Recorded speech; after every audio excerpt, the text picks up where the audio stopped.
Between the ages of about 3 and 12, Mary lost her father, then a stepfather, her mother, and a half-brother.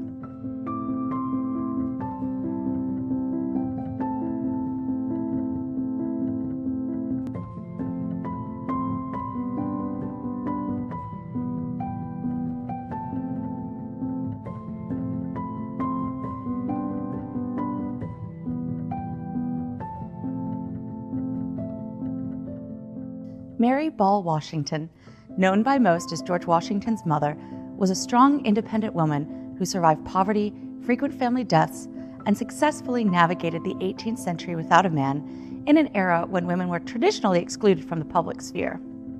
Mary's father, Joseph Ball, was born in England and immigrated to Virginia in 1660 when he was about 11 years old. He married Elizabeth Rogers, or Romney, and they had 5 children before her death. Joseph Ball served in the House of Burgesses as a vestryman with the local Anglican church and as an officer in the militia. Less is known for certain about Mary's mother, also named Mary. It is believed she was born in England and came to the colonies as an indentured servant. Then she married ship captain William Johnson, with whom she had 2 children. After his death, Mary and Joseph married. Together they had 1 child. Mary Ball was born in about 1708 or 1709 in Lancaster, Virginia. Between the ages of about 3 and 12, Mary lost her father, then a stepfather, her mother, and a half-brother. Her father willed her 3 enslaved men, Tom, Joe, and Jack, and 400 acres of land in Richmond County. Mary's mother left her a section of land, 2 gold rings, linens, clothing, and a horse. Her mother also instructed the executors to buy Mary a saddle and an enslaved woman when she turned 18. After becoming an orphan, Mary lived with her half-sister Elizabeth and Elizabeth's husband Samuel Bonham. Mary's education focused on domestic tasks, religion, reading, and writing. Devotional books seemed to be her main reading materials. Mary also learned to dance and ride horses. When Mary was in her early 20s, she married Augustine Washington, who was in his mid-30s. The Washington family Bible reads, Augustine Washington and Mary Ball married on the 6th of March. At the time, Augustine had 3 living children from his first marriage. The family Bible goes on to include the birth of each of Mary and Augustine's children. First was George, born about 10 in the morning, and then Elizabeth, Samuel, John Augustine, Charles, and finally Mildred.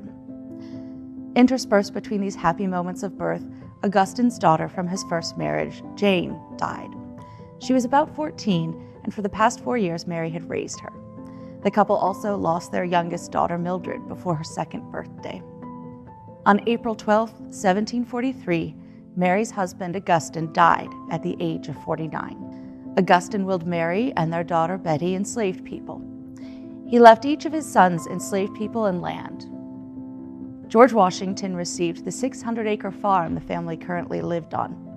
As Mary's sons were still children, Augustine's will directed that his 4 sons' estates may be kept in my wife's hands until they respectively attain the age of 21 years.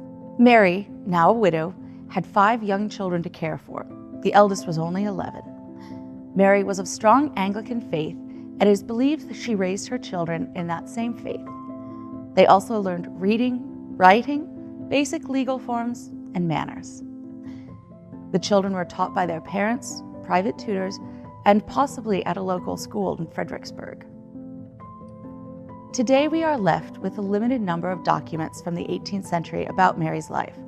Only 7 letters between Mary and her son George survive, and only 1 was written by Mary. One of the letters from George, written during the French and Indian War, must have caused Mary much worry.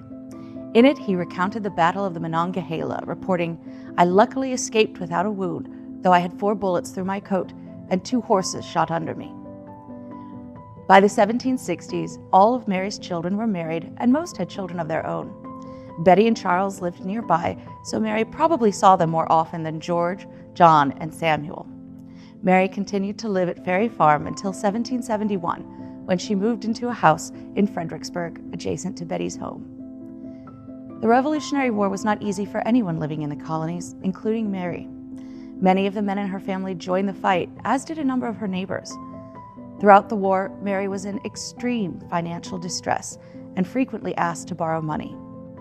At one point, she and Betty were so concerned about the fighting near Fredericksburg, they fled towards the mountains of modern-day West Virginia.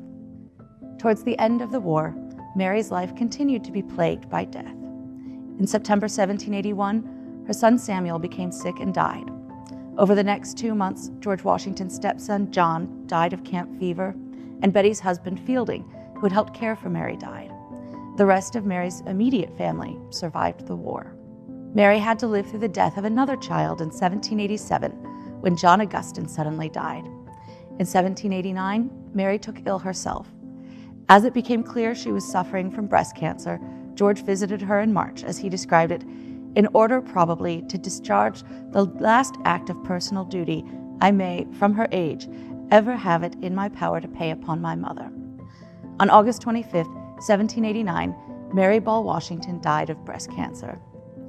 In response to her death, George wrote to Betty, "Awful and affecting as the death of a parent is, there is consolation in knowing that heaven has spared ours to an age beyond which few attain, and favored her with the full enjoyment of her mental faculties and as much bodily strength."